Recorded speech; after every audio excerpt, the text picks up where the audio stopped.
bienvenido a esta exploración. Hoy vamos a meternos con una palabra que usamos un montón, pero que si le das una vuelta, tiene significados súper diversos. Patrimonio. Tenemos fuentes que van desde criterios de la UNESCO para sitios mundiales y tradiciones vivas, hasta análisis legales bien profundos sobre bienes, deudas, e incluso cómo se calcula el valor financiero de una empresa. A ver, ¿qué conecta una danza tradicional con el balance de una compañía? Exacto. Esa es la gran pregunta, ¿no? La misión hoy es justamente desentrañar esas distintas capas del concepto patrimonio. Vamos a ver cómo se aplica en lo cultural, tanto lo tangible como lo intangible.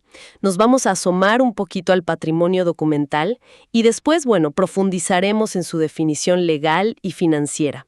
Contrastando teorías, usos prácticos, es un viaje, la verdad, fascinante a través de cómo valoramos y gestionamos diferentes tipos de legados y recursos. Excelente, suena muy bien. Entonces, empecemos a desempacar esto. Quizás por lo que nos viene primero a la mente. El patrimonio cultural. Esa idea de herencia, ¿no? De bienes acumulados que valoramos y queremos proteger. Una fuente nos recuerda la definición de la RAI, hacienda heredada o conjunto de bienes propios. Pero la UNESCO ha ampliado mucho esta idea, ¿verdad? Así es, muchísimo más. La UNESCO nos ayuda a ver que el patrimonio cultural va más allá de monumentos o colecciones. Hacen una distinción muy clara entre patrimonio material, o sea, lo tangible, y patrimonio inmaterial, lo intangible. El material son, digamos, las creaciones físicas del pasado. Y dentro de lo material, las fuentes detallan subcategorías interesantes. Lo arquitectónico, claro. Lo arqueológico, mencionan Machu Picchu como ejemplo. Lo artístico histórico, lo industrial. E incluso lo natural, como las cataratas del Niágara. Y hacen una distinción clave. Bienes muebles, que se pueden trasladar. Bueno, desde una cerámica griega hasta algo enorme como el templo de Devot, ¿no? Y bienes inmuebles, fijos a un lugar, como pinturas rupestres o edificios históricos tipo el Partenón o la Alhambra. Correcto. Y luego está el patrimonio inmaterial, que la UNESCO definió más recientemente, en 2003. Aquí ya entramos en el mundo de las tradiciones vivas, el conocimiento que se transmite.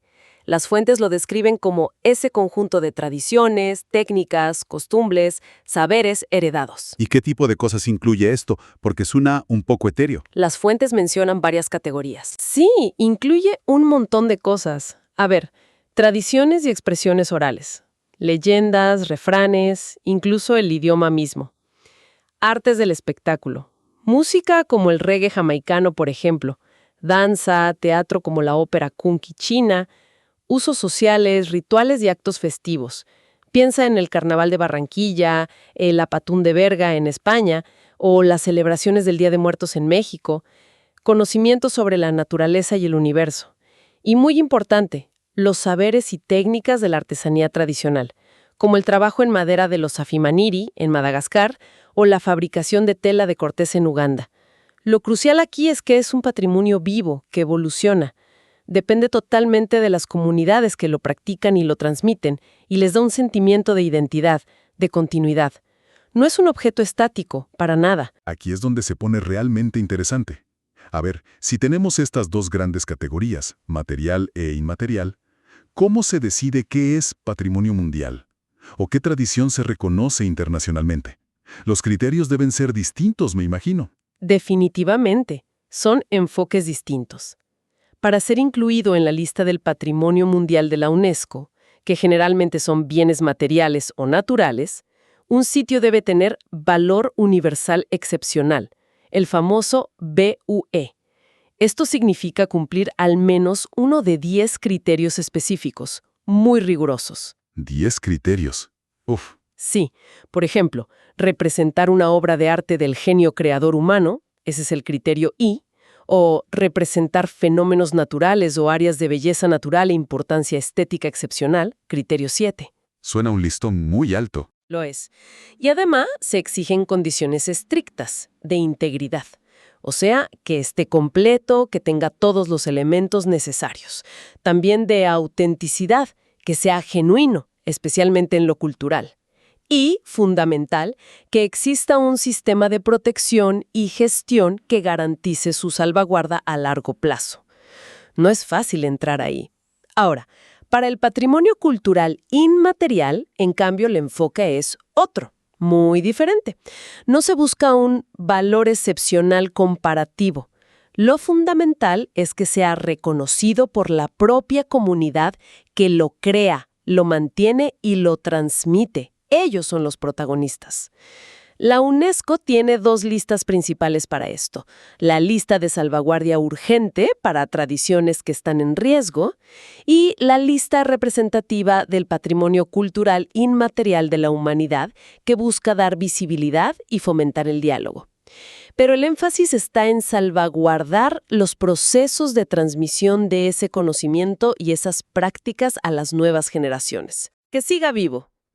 Que siga vivo. Entiendo la diferencia. Es pasar de valorar un objeto o lugar excepcional por criterios, digamos, universales, a valorar un proceso vivo porque es importante para una comunidad específica y necesita ayuda para continuar. 2 maneras muy distintas de verlo. Y hablando de tipos específicos de patrimonio, una de las fuentes se enfoca en algo que a veces pasamos por alto: los documentos. Correcto. El patrimonio documental. Se define como una parte significativa de la memoria colectiva, pero que está constituida por manifestaciones registradas. Esto es súper amplio. Incluye textos, imágenes fijas, registros sonoros, audiovisuales e incluso virtuales. Su valor reside en que su estudio permite conocer una sociedad, un tiempo, un proceso. Crea vínculos entre pasado y presente. Las fuentes mencionan la importancia de conocer, preservar y transmitir tanto el contenido informativo como el soporte físico. No es solo lo que dice, sino también el objeto en sí. Y de nuevo, se hace referencia a directrices de la UNESCO para su salvaguardia, como el programa Memoria del Mundo. Muy bien, nos quedamos con esa idea de la memoria registrada. Ahora, demos un giro, cambiemos de universo. Las fuentes también nos llevan a otro mundo, donde se usa patrimonio. Una profundiza en su origen latino, patrimonium, los bienes heredados del padre. Pero el concepto legal moderno es, bastante más complejo, ¿no? Mucho más.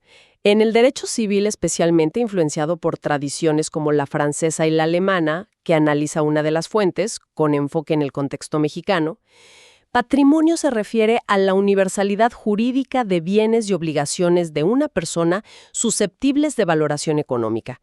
Es decir, no solo lo que tienes, el activo, sino también lo que debes, el pasivo. Es un concepto abstracto, una construcción legal. Una universalidad jurídica suena potente pero abstracto. ¿Y para qué sirve esa idea en la práctica? ¿Qué problemas legales ayuda a explicar? Pues explica cuestiones fundamentales. Primero, la responsabilidad patrimonial. ¿Por qué una persona responde de sus deudas con todos sus bienes, presentes y futuros? Una fuente lo llama la prenda general tácita, citando un artículo del Código Civil para el DF. Es como que todo tu patrimonio es garantía. Segundo, la subrogación real. Cómo el patrimonio sigue siendo conceptualmente el mismo, aunque los bienes específicos cambien. Si vendes una casa, el dinero que recibes ocupa su lugar en el patrimonio. ¿Se entiende? El valor cambia, pero la caja sigue ahí. Y tercero, la transmisión hereditaria. ¿Cómo se hereda el conjunto completo de activos y pasivos? Esa universalidad, al morir una persona. No heredas cochas sueltas, heredas el paquete completo. Entendido. Es como un concepto paraguas que engloba todo lo valorable económicamente de una persona, lo bueno y lo malo. Ahora, una de las fuentes entra un debate teórico fascinante. Este patrimonio es algo inseparable de la persona, único e indivisible. Esa es la teoría clásica, ¿no? Exacto. Esa es la teoría clásica del patrimonio-personalidad de Oubre y Rao. Muy influyente, diría. Una persona, un patrimonio indivisible. El patrimonio como un atributo de la personalidad. Pero la realidad a veces parece chocar con eso. ¿Qué dice otra teoría? ¿La del patrimonio de afectación o patrimonio destino? Esa teoría sugiere que sí es posible que una persona tenga varios patrimonios separados, o sea, masas de bienes y deudas destinadas a fines específicos. El vínculo no sería tanto con la persona, sino con el propósito al que están destinados esos bienes. Esto permitiría explicar figuras donde ciertos bienes parecen responder solo por ciertas deudas, creando como masas autónomas. ¿Cómo cuáles, por ejemplo? ¿Puedes darnos algún ejemplo de esas masas autónomas? Claro. Piensa en el régimen de sociedad conyugal, por ejemplo. Los bienes gananciales a veces responden de forma distinta que los bienes propios de cada uno, o el patrimonio familiar protegido por ley que no se puede embargar por deudas comunes. O incluso figuras más modernas como la empresa individual de responsabilidad limitada, la EIRL, que existe en algunos países. Ahí se busca separar los bienes personales del emprendedor de los del negocio, justamente para eso. Una de las fuentes propone una visión integradora. Quizá no son patrimonios totalmente separados, sino un conjunto de universalidades jurídicas pertenecientes a la misma persona. Cada universalidad, bienes propios, conyugales, herencias sin liquidar, tiene su propio régimen legal, pero todas pertenecen al mismo titular. Es interesante ver cómo la ley intenta hacer malabares entre esa unidad teórica y las necesidades prácticas de separar riesgos o fines. Y esto nos conecta directamente con el uso más común en el mundo de los negocios, el patrimonio neto. Ahí ya no hay tanta teoría, es un cálculo. Correcto. En contabilidad y finanzas, el patrimonio neto es un cálculo concreto, clave. Es el valor total de los activos de una empresa menos el valor total de sus pasivos. Activos son los bienes y derechos. Maquinaria, edificios, patentes, dinero en banco, cuentas por cobrar. Pasivos son las deudas y obligaciones. Préstamos, cuentas por pagar a proveedores, impuestos pendientes. La fuente da un ejemplo clarito. Activos por 500.000 euros, pasivos por 200.000 euros, su patrimonio neto es de 300.000 euros. ¿Y para qué sirve saber esto? ¿Qué nos dice ese número? Es un indicador clave de la salud financiera de la empresa. Muestra la inversión real de los dueños y las ganancias acumuladas que se han reinvertido. Refleja la solidez, la capacidad para afrontar deudas, para resistir shocks económicos. Un patrimonio neto sólido facilita obtener financiación, por ejemplo. Da confianza. Claro, es como el colchón financiero propio de la empresa. ¿Y qué pasa si ese cálculo da negativo? Si las deudas superan a los activos. Uy, eso es un patrimonio neto negativo. Y es una señal de alarma importante, una bandera roja. Indica insolvencia técnica. La empresa debe más de lo que valen sus activos. Esto puede acarrear problemas graves, dificultad para conseguir crédito, riesgo de quiebra, problemas con acreedores. Aunque bueno, hay matices, ¿no? Pero generalmente es una señal muy preocupante. Por eso también existe el estado de cambios en el patrimonio neto, que es un informe financiero obligatorio que detalla justamente cómo ha variado este valor en un periodo. Te dice si la empresa ganó o perdió, si repartió dividendos, etc. Vaya viaje, ¿eh? Hemos ido desde la majestuosidad de sitios patrimonio mundial y la vitalidad de danzas y artesanías transmitidas por generaciones, pasando por la memoria guardada en documentos históricos hasta la compleja red legal de bienes y deudas de una persona, con ese debate teórico incluido, y la medida práctica de la solvencia de una empresa. Parece que el hilo conductor es siempre un conjunto de elementos tangibles o intangibles, culturales o económicos, a los que les damos valor y que están vinculados a un titular o a un propósito específico. Es una excelente síntesis, la verdad. Y para reflexionar, podríamos retomar una idea que surgía de las teorías legales más abstractas, la noción de patrimonio sin sujeto. Aunque la fuente principal sobre derecho la descarte para el sistema mexicano, nos hace pensar, ¿podría existir un valor o un legado, quizás un fin social o ambiental, que se sostenga por sí mismo, más allá de un titular concreto? O pensemos en la tensión temporal. El patrimonio cultural busca preservarse y transmitirse a largo plazo, ¿verdad? Conectando generaciones. Mientras que el patrimonio neto financiero a menudo se mide y gestiona con objetivos de crecimiento a corto o mediano plazo. ¿Cómo influyen estas distintas perspectivas sobre el tiempo y el propósito en nuestra forma de entender y cuidar los diferentes tipos de patrimonio que nos rodean o que administramos? Son preguntas que quedan abiertas, ¿no?, tras esta exploración de las fuentes.